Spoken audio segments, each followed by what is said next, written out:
want to show you them opening the gates of Mordor, so here we go. Hey. Is everything okay? Yeah, good. We're waiting to meet with them. Hello?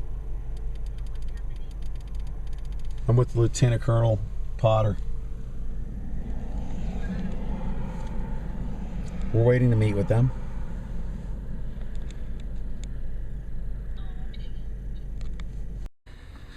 Well, I'm a little hoarse. A lot of screaming and yelling.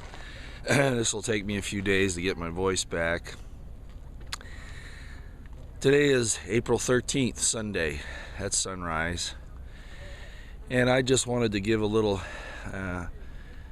information here. You know, when we first arrived, and then the next day they had the confrontation.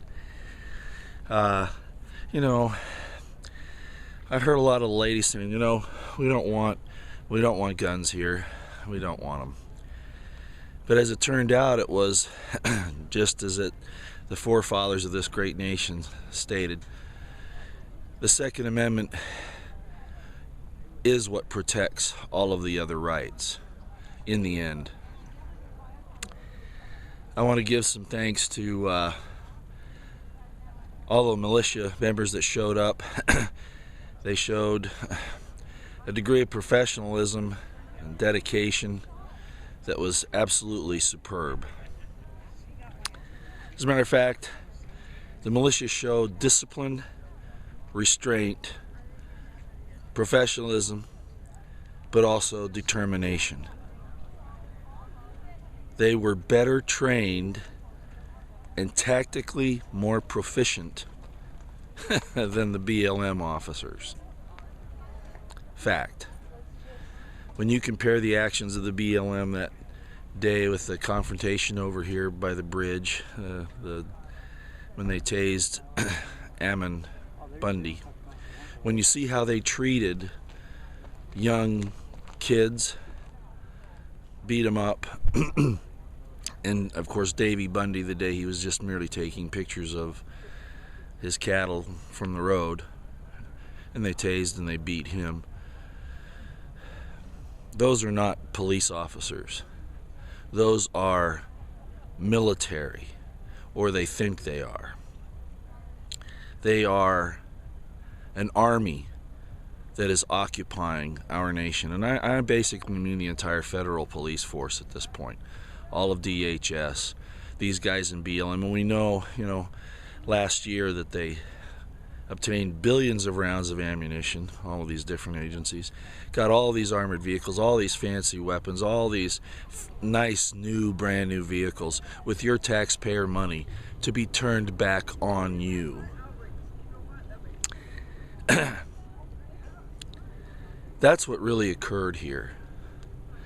And the people have had enough.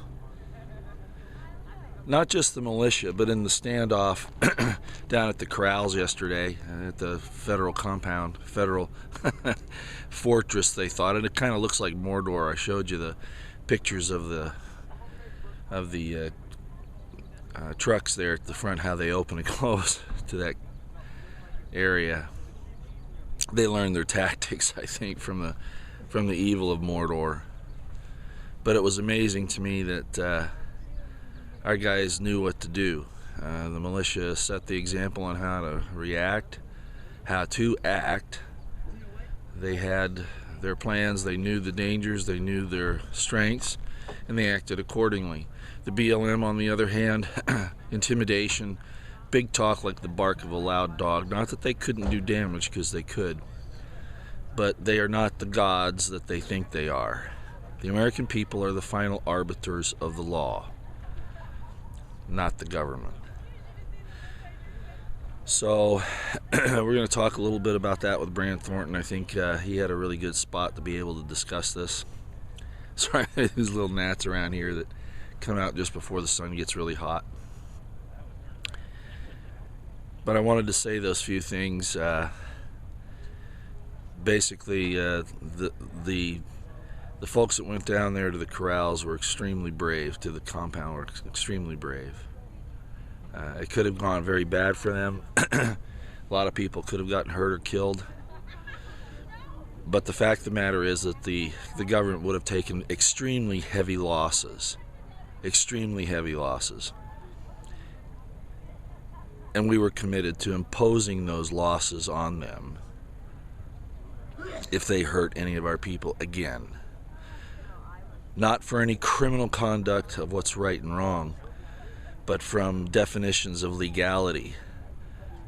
Like I've often talked about terrorism going from, ideological, religious, political motivations of hurting innocent people for a cause to now anybody who just disagrees with the government. We can't let them do this anymore. It can't go any further, and it did stop here in Bunkerville, Nevada. As a matter of fact, what occurred here is the American people stared down the gun barrels of the United States government and said to them, "You shall not pass."